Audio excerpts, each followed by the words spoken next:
Hi, I'm Mike Hall, currently the Executive Director of the Three Rangers Foundation, and through our mission and programs, we are supporting the Ranger Regiment's Ranger for Life program by providing experience, guidance, and vetted resources to current and veteran Rangers and their families. We support the 75th Ranger Regiment's Ranger for Life programs by providing benchmark transition assistance to current and veteran Rangers. We maintain transition counselors at each of the Ranger battalions, offering timely and personalized support in the regiment's transition Big Five of mentorship and networking, education, financial wellness, VA benefits, and holistic fitness and wellness. Central to our approach is our extensive mentorship program, leveraging a network of about 10,000 formal and informal former 75th Ranger Regiment Rangers to enhance opportunities, ensure Rangers thrive in their post-military lives. These meaningful relationships allow both mentors and mentees to stay connected to the Ranger community and benefit from shared experiences and guidance. Transition is a lifelong event. Today, we're going to hear from Ranger Network mentor, Command Sergeant Major retired, and current President of Defense Technologies, Augustine Consulting, Daryl Thies, on transition advice, preparation, planning, and execution. Daryl, always good to see you. Always good to catch up with you. Thanks for all you do giving back in so many ways. Why don't we start with you telling us a little bit about your military and your post-military background? Yeah, thanks, Mike, and thanks for the opportunity to talk with the audience today. As you know, one of the greatest forms of flattery is imitation. I think you actually said this a few times to me over the years. I've heard you say it to both mentors and rangers out there that are transitioning. Transitions like enlistment. Enlistment, you do it once, and with few exceptions, there's no do-overs. You get it right the first time. I will say it was a challenging phase of my military career. Certainly didn't have a program like Ranger for Life or a foundation like Three Rangers Foundation to help me transition through it. But by way of introduction of myself, I transitioned from the Army in 2014 after 23 years of service to the 75th Ranger Regiment. I spent majority of my time in Second Ranger Battalion, but did spend some time at regimental headquarters. I was a first sergeant, third Ranger Battalion, and spent a couple years in Special Troops Battalion as we transitioned, the reconnaissance detachment to the reconnaissance company over there. I transitioned after 23 years straight from the Army into that company I still work for now, Augustine Consulting Incorporated. But through that, and through my transition, I was talking and interviewing with probably close to 20 companies as I transitioned. But I took a slightly different approach that I think that many had taken, and I was looking for the right cultural fit for myself, vice compensation, or really looked at compensation secondary to the right fit for the organization. There certainly wasn't any foundations like Three Rangers or a program like this that we're talking about today that supported Rangers transition or even soldiers transition at the time. The transition assistance program was kind of the foundational program, the Army's program out there. And I did actually go through and sit through, each and every one of those courses, and we'll talk about that here a little later. From as far as transition, I had one mentor, Vern Tubbs. We all know Vern. He'd done it a couple years prior to me, and he actually grabbed his leader book and photocopied all the pages that he had taken from his notes from transition and shared them with me. In fact, I still got them today in my transition notebook as I pull through that. But it's just one of those things that is a challenging portion of every Ranger, every soldier's career. Since my transition, I've helped, I'd say, probably dozens of Rangers transition from service. It's something I enjoy doing, sharing lessons learned, so nobody has to relearn those lessons. And then, certainly just share experiences and help answer questions that I may be able to help or redirect folks to organizations like this and connect the dots with others that we have in the mentorship community to help them solve some of their transition challenges. Yeah, thanks. I mean, looking back, I mean, I think you've been out about a decade now, and not only your own transition, Sounds like a long time, don't it? But looking back on your own transition and so many guys you've talked to since you've been out, and guys you talked to as a senior leader, everybody gets out of the Army at a certain point. So whether you're gonna get out after your first enlistment or 20 or 30 years, I mean, what's your advice on deciding when it's time to leave the Army? Yeah, I think I really boil it down to three things. You hit the first one, know when, and then once you know when, it's that commitment from yourself, from your family, from your unit, and then with everything that we do, and we've learned this through our past experiences, is planning, in having a solid plan to get through it.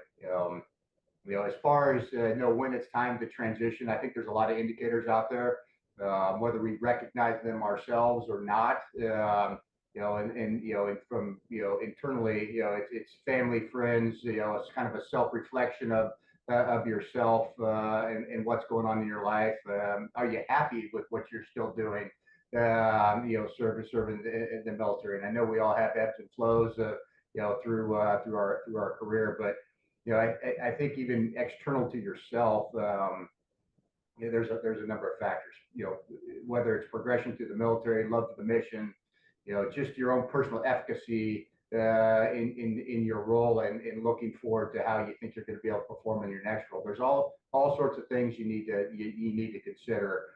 And I think sometimes when our nose is down in the mission, and we're front side focused, it becomes hard to look at some of those factors. And so leaning on mentors, I think, is really, really important to help you kind of pull through some of those transition indicators, is what I'll call it. But at some point in time, you got to make that decision, and once you decide, you got to be all in, because it's a transition from focus on your soldiers, focus on your unit, focus on the mission, to selfishly focus on yourself, probably for the first time in a very, very long time, where you've focused on yourself.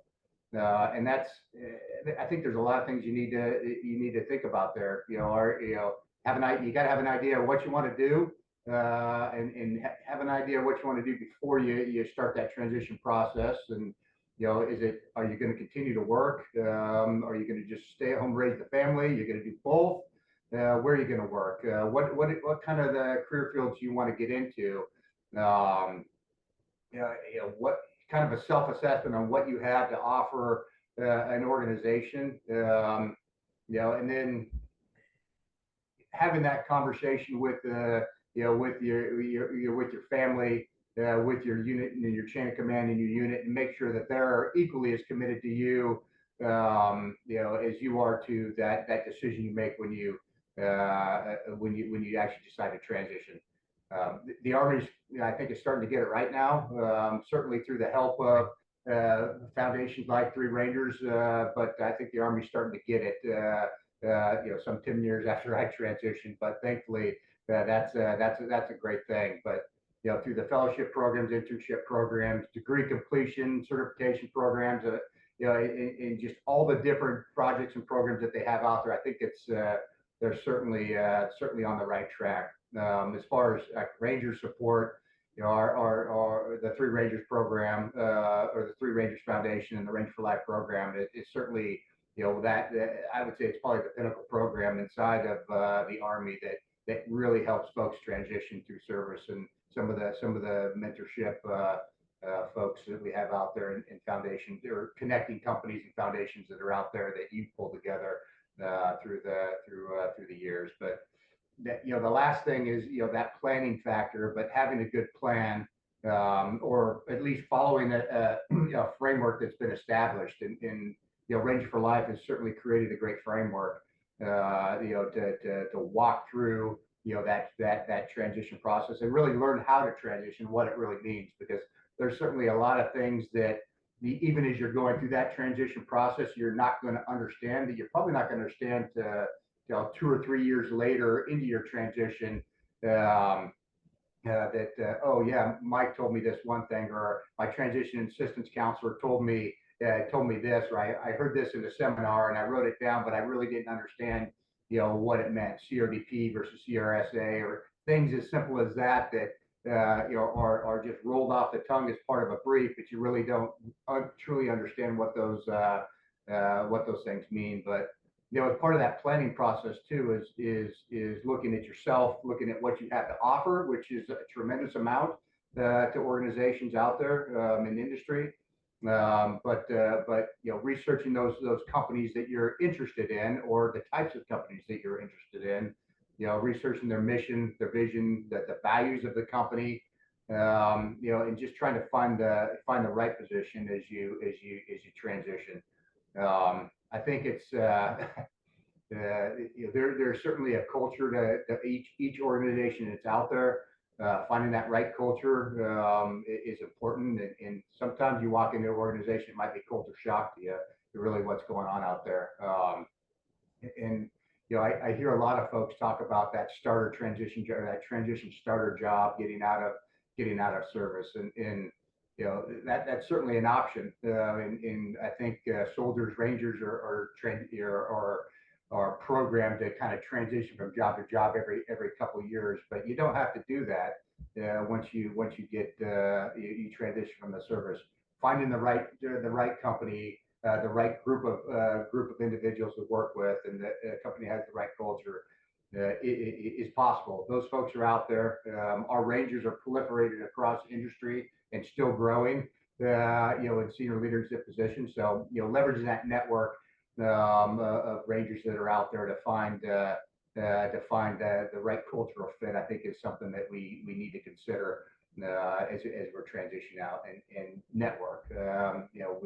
We talk about networking a lot through the transition process. You certainly put out a great network connection email with our transitioning rangers that are out there, and I try to correspond with each and every one of them that you send out, and certainly I get reached out to by others that are referred to me to talk with them. So that's probably the biggest thing, because the hardest thing to do is go through the front door of an organization. If we can help it, we want to go in through the side door or the back door of those organizations, and we do that through the network, the ranger network that we have out there, just networking in general. But I would say, just as a final piece of advice there for that planning process, is don't necessarily take the first position that comes up, and don't wait till the last minute.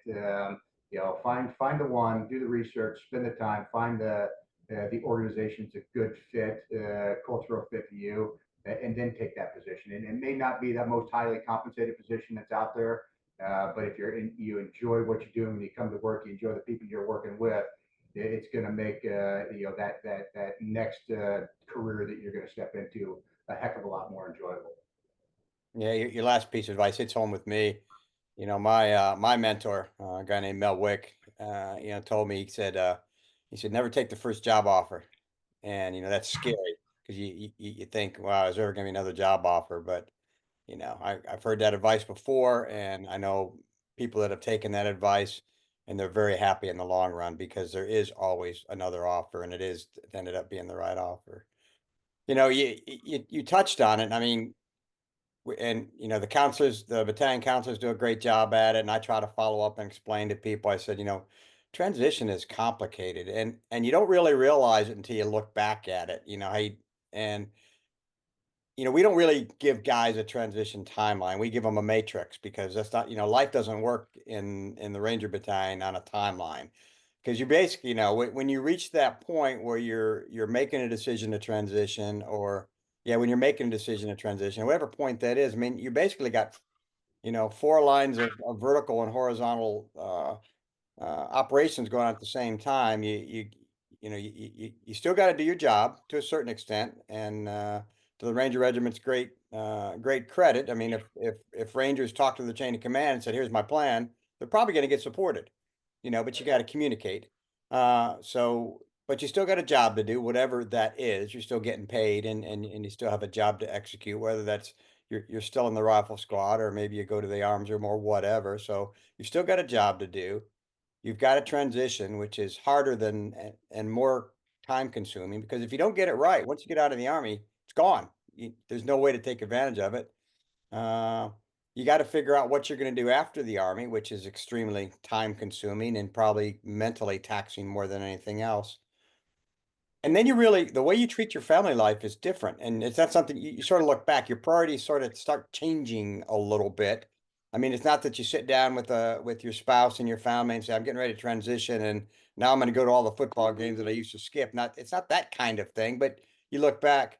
I mean, what kind of mindset do you have to, as you went through that process and probably look back and as you work with other guys, what kind of mindset do you got to have to get through that? It's pretty complicated. Yeah, I think I'm still trying to get it right, to be honest with you, Mike. But yeah, it's I remember that point in my career where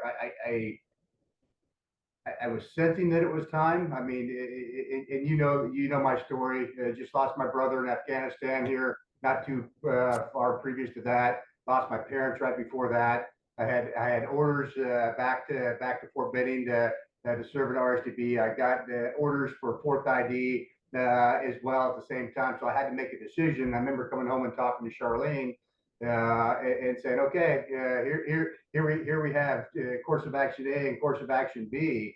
And I remember that the conversation clearly. It was the first time in 23 years of service, 22 at that point in time, that she said, you know what, I just don't think I'm ready to move again right now. She's like, we need some time. We need some time to stabilize it. And it was a tough time in the military. We were still neck deep in fighting on multiple fronts. There was a high demand for leaders in the military in getting moved to position. There was not a lot of latitude, with either accepting a position or not accepting a position. It was a binary decision: either accept it or you don't. And if you don't, you're gonna get asked to transition from service. Um, and as I reflected back on that, and we had that conversation, it was became clearer and clearer to me as I talked through some of those internal factors. Maybe it was time for me to transition, and I hadn't done all those other things that we talked about here briefly, the planning aspect of it. And I walked into the office the next morning there at Second Ranger Battalion, and I sat down and I typed out my retirement 4187, actually called Colonel Odom at the time. He was the RCO, and had a conversation with him. I'd known him since he was a captain. He was my company commander. I worked with him in different places, and had a conversation with him. And he told me, he's like, you've been through a lot. We appreciate your service, and if it's time, it's time. Just think about it. Let me know, and let me know what I can do to help you. And it was just one of those surreal moments that you'll never forget, and it's etched in my mind. Just the care and compassion that he had. And then of course Colonel Anderson, Greg Anderson, now General Anderson, comes in shortly thereafter. I walked in his office, sat down, and had that conversation with you. We all know Greg, probably one of the most caring individuals in the world. And he just talked through a lot of different facets with me that morning. But it was that commitment. The conversation the night prior with Charlene, the conversation with my leaders that morning. It was clear, and it was a very quick decision. But I think in the back of my mind, I had been thinking through that for a while, just with all the events that kind of built up to that. It was a building event. I think I probably knew in my heart of hearts it was time, and I needed to reprioritize and refocus on family for a little bit, because for the previous, since 2002, there was no focus on family even when you were home, because you were deployed or you were prepping to deploy. And that was really, though there was the George cycle, there's really, it's binary: you're deployed or you're prepping to deploy, and that's really what it was. And so the transition to family and a family focus was certainly there. And then I had to pull through all those other steps pretty quickly. What is it what I was going to do? What did I want to do? What was I going to offer, or organizations out there? And I don't think I really got it right in my first few iterations of it, and thankfully, the founder of Augustine Consulting, Chris Augustine, called me. I was sitting on my couch. I just got off out of a transition assistance brief. I was still in uniform. I was kind of writing some notes down of things I learned that day, and then I don't remember Chris. He called me and he said, Daryl, hey, this is Chris Augustine. And I'm like, hey, good to meet you. He's like, you don't remember me, do you? And I'm like, no, I really don't. He's like, well, I met you in then Colonel Carrillo's office, back when you were the ops sergeant major, but I was always impressed. And yeah, I'm in town to meet with my daughter, and we're going to have lunch in a little bit. I'd love to have you come have lunch with me. I'm like, sure. Free meal. Let's go have a free meal. The offer that he made me at that point in time, and not having interviewed with Augustine Consulting or anything, was quite simple. He says, he's like, you may or may not know the type of people that we have in our organization, but it's a bunch of like-minded people just like you. And he started rattling off some of the folks he had in the company, and he's like the things that you could bring to this organization are far more tangible to me than what I can offer you right now. But how about you come into the company and just assess the organization for about 6 months and figure out if you like us and we like you, and in 6 months we'll talk again, and if you like us and we like you, we'll codify a little bit more a formal employment agreement. But that was, at that point in time, that was the most meaningful offer that I had that was on the table. Certainly not the most highly compensated offer, but the most meaningful one. And of course, as I come into the organization, you see folks that you'd served with for,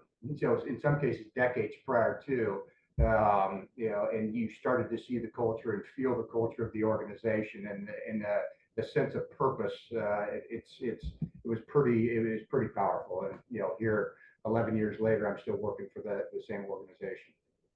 Yeah. It's you tell the story, you're always thinking about transition, but you just never know when, then you make the decision. That's my story. I mean, I've been thinking about it for a long time. I was a guy that joined the Army for 3 years and got out 34 years later. And when you were telling that story, I remember we were doing a battlefield walk, or whatever you call it, a little bighorn. Remember that? Yep. Yeah, I do. And we were at one of the memorials, and somebody asked a goofy question, in my opinion. And so they went off on this tangent. You and I were sitting on some piece of the concrete, or just sitting there spitting. And you started talking about, I'm really thinking about doing something else. And I remember that conversation, and how it went, and sort of tell you my story and your story. And of course, you ended up staying, and I ended up staying. It's pretty neat. But yeah, tell us a little bit about why you're successful. Why Augustine is a good place to work. I mean, there's a ton of Rangers that work there. I don't think you have an MBA, but you're very successful. What did you learn in the, a lot of people say, well, when you get out, don't use acronyms, don't curse, don't be this, don't be that. My opinion is, hey, just live the Ranger Creed, be the kind of leader you were. So, I mean, what's your secret to success, and why people want to work with you and work with your organization? What do you, I mean, I'm not trying to make you say something. I know you're a very humble person, but why is it a good place to work? I mean, you're there, and lots of other good people are there. What qualities did you take from the Army, and what do you think really transfers? Yeah, it's the care and compassion for the people that work for you and with you. I try not to ever say somebody works for me. We work with them, but it's truly about the people that you surround yourself with that makes the organization great, makes you successful. And another one of your lines. You show them you care, and then they're gonna continue to perform. At an extremely high level for you. But it's just that type of culture. One of the things that I pride myself on, we pride ourselves on, is we consider ourselves a family. There's 180 of us in this company, and I truly consider each and every one of the employees a family member to us. If somebody picks up the phone and calls and they have a problem, we're gonna move to the center of the guns, and we're gonna help solve that problem. But you know, ACI itself, it's just a unique organization. I told you about our founder Chris Augustine, and unfortunately he passed away in 2022, and now now owned and operated by Miss Kristen Augustine. But we're still a small business. We're an engineering firm that's closely held, family owned, women owned small business. You've heard me talk in the mentorship sessions about assessing different types of companies: privately held, publicly owned, closely held, employee owned, or an ESOP. There's a lot of different factors you go into assessing the organization. Things that I didn't learn until many years later, which I wish I would have known, up front, and didn't know what I was walking into, into this organization until a few months after being the organization, and still learning today. But as far as ACI, we've got a simple purpose. It's provide operational and technical expertise to government program offices, so we can ensure our warfighters have the very best equipment, the very best systems to enable them to fight and win on the battlefield. So it's that purpose, it's that mission that kind of galvanizes the people around us. And I think we're about 49-50% veterans in our organization, but even the non-veterans get the mission. They have a sense of purpose, they have a sense of mission. And as we talk to members of the organization, we talk about it in the terms of mission and the mission focus and the purpose behind the organization. Yeah, and just one other thing I want to touch on. We found that every ranger goes, I don't want to go into sales. Well, most anything you do is really sort of kind of sales. I find that rangers are really good at that. I mean, why are rangers good at selling that? I mean, it's not the old whatever that show was where the 1950 sales guy where he was, a conniving guy, but Rangers really do good at selling stuff. And why do you think that is? Why are they successful at that? I think Rangers are just generally good at whatever they put their mind to, first and foremost. I mean, I think that's driven into them through their career, from the time you're handed a Ranger handbook to a Ranger standards book to the FM 2367. I just think that they're driven to being masters of their trade, masters of their craft, and I'll be honest with you, Rangers are very convincing, and they're purpose driven. So you give somebody a mission, a purpose that's meaningful, they're going to do well. And then as you look at organizations like this, and many of the organizations that Rangers walk into, their mission is to deliver the very best product to the warfighters, because they know their brothers and sisters are out there continuing to defend the freedoms of this nation, and I think that's very, very important. And so they're going to make sure that that product that they're delivering is the best that they have. But also, if the product is that good, they're going to be they're going to continue to advocate for that, because they know it's the right product or system or service, or whatever your company is focused on. Yeah, a lot of people think, well, you don't have to sell your soul to be successful. I mean, my last job, I was Scott's Miracle Grow, basically selling dirt and pesticide. But you could be honest with people if you believed in it, and at the end of the day, you were making the people that you work with better, because everybody was. Let's face it. I mean, sometimes people look at purpose and they talk about nonprofits and this. Well, heck, if you work in an organization, the organization's successful and people are making money, and that's security and family. I mean, that's that's a pretty good purpose right there, quite frankly. And if you do it honestly.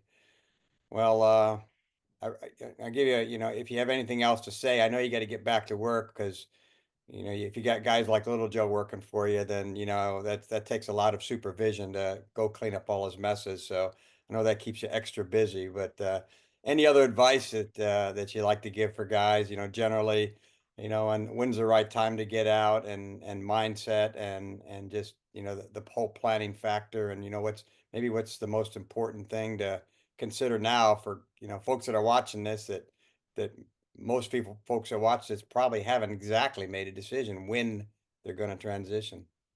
Yeah, as far as the the factors that go into the decision. I mean, each individual is going to be a little bit different, but you've got to really make that self-assessment. That and really, it should be when you're transitioning. It needs to be bigger than just a self-assessment. You got to assess your family situation. As we talked about some of those external factors, look deep within yourself. Do I have the efficacy to continue to serve, in roles of increased responsibility within the military? But then, just helping understand that. And then if you're starting to have doubt, it's a great time to reach out to Three Rangers Foundation, start having that conversation, link up with a mentor or two or three, or as many as you can possibly have a cup of coffee with or share a conversation with and learn about their story, and maybe that helps shape your decision cycle even a little bit, or give you some perspective as to what your right may look like. Because what was right for me is not going to be right for you or the next guy or gal as they transition out. But we certainly got to figure out what right looks like for ourselves as we're working through that transition. But as I tell everybody, if you want to talk transition, I give, as I go visit the unit, I give dozens of business cards out. But if you want to talk transition, contact me via the Range for Life mentorship roster, or through LinkedIn, or carrier pigeon, however you want to get a hold of me. You see me on the street, grab me, and we can set up a time to talk, either virtually, in person. I'm on the East Coast quite a bit, so there's opportunity there. I'm a West Coast guy, as you know, but there's certainly opportunity there. But you can reach out there. You can reach out through our company website, or if you're interested in learning about Augustine Consulting, you can certainly reach out through us, or if you're already kind of in that decision cycle and now you're looking through for a transition fellowship or internship, certainly reach out to myself or a recruiting team, and let's have a conversation about it. There's a couple ways to do that. Recruit at aciedge.com or info@aciedge.com, and that'll get you right into the company. Or again, hit me on LinkedIn, or any other way that you have access to me. I know most of the senior leaders out there have my contact information, so they can reach out to me and connect with me. And certainly you have it, so you're always welcome to connect me. But I encourage transitioning Rangers and just transitioning soldiers writ large, or service members writ large. If they want to have a conversation, or to reach out, have a conversation, have as many as you can possibly have over the course of your transition period, because it's only gaining your perspective and giving you a better perspective on what's to come. And then I invite anybody and everybody that's out there transitioning to take a look at our website and look at our careers page. If there's something out there that interests you, reach out. And there's nothing wrong with the conversation. With one of our recruiters, with ourselves, with any of the leadership in our organization. There's a number of leaders that routinely do mentorship, transition mentorship, and I've had 3 or 4 conversations in the past week alone with transitioning service members. So it's part of my personal charter to myself, and to get back to those that continue to serve. Yeah. Well, thanks for your time today. Thanks for, really over 3 decades with your time in service, and certainly, maybe even after you retired, in many ways, you've probably given more back to more people than either the great things you did, as being such a wonderful leader that's respected by. I've never heard one person say a bad thing about Daryl Thies, but like, words get back to me about people say bad things about me, and it's true, but you can't, nothing you can do about it. But yeah, thanks for continuing to give back, and I hope the fish continue to bite, and continued success with ACI and all the great things you're doing. And yeah, we'll talk again very soon. Thanks again. Yeah, thanks for the opportunity to share my experience and perspective today, Mike. And I hope folks find it beneficial and informative. And again, if you want to talk to, just reach out. We'll certainly have a conversation. So thanks, Mike. Thanks, Joe.